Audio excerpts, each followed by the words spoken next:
para bigyan po tayo ng update sa Bagyong Leon, makakausap po natin si Pag-asa Weather Forecaster or Specialist Grace Castañeda. Magandang umaga po sa inyo, Ma'am Grace. Yes, magandang umaga po sa ating lahat. Patuloy nga pong binabaybay ni Bagyong Leon yung karagatan at ito nga po ay kumikilos pakanluran sa bilis na 10 kilometers per hour. And also, sa kasalukuyan po, yung wind signal number 1 po natin is nakataas dito sa may eastern portions ng mainland Cagayan at Isabela, maging sa northeastern portion ng Catanduanes, kung saan yung mga areas na nabanggit po natin is makakaranas ng mga malalakas na hangin na dulot ni Bagyong Leon.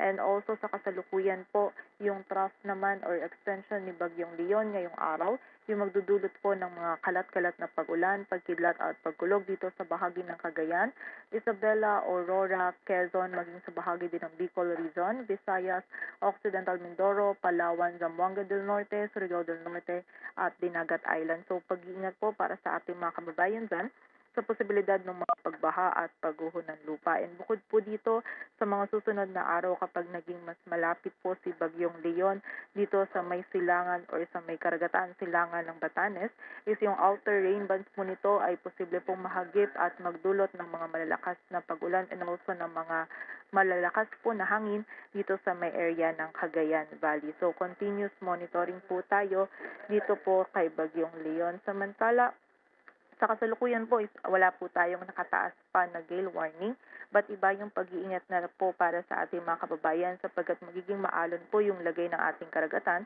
dito sa may northern seaboards ng Luzon maging sa eastern seaboards po ng Luzon at Visayas. At ayon nga po dito sa ating latest forecast track analysis ni Bagyong Leon, ito po ay patuloy na kikilos pakanluran for the next 12 hours at hindi po natin inaalis yung possibility na magkaroon po ng mas pakanluran or ng westward shift itong si Bagyong Leon sa track nito.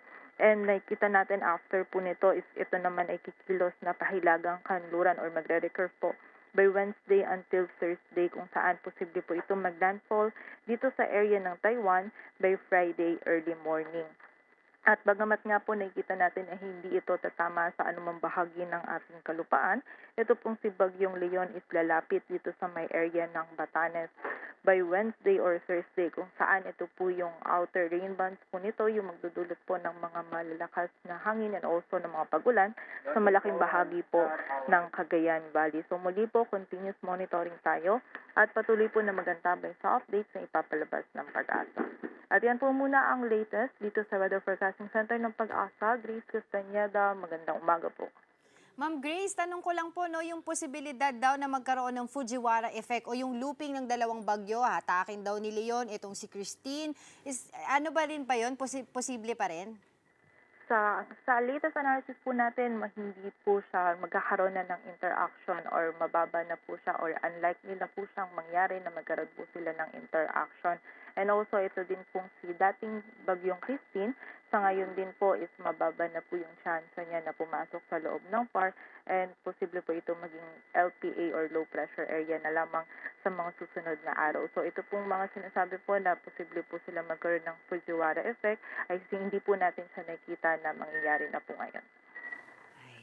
Salamat sa Diyos naman kung ganon. Maraming salamat sa iyo, Pag-asa Weather Specialist Grace Castañeda. Mga kapatid, Dimples Romana po, kumpletuhin ang inyong umaga ng mga kwentong puno ng inspirasyon. Salubungin po ang bawat araw ng may ngiti at pag-asa. Kaya't mag-subscribe na po at mag-follow na sa aming social media pages ng News 5.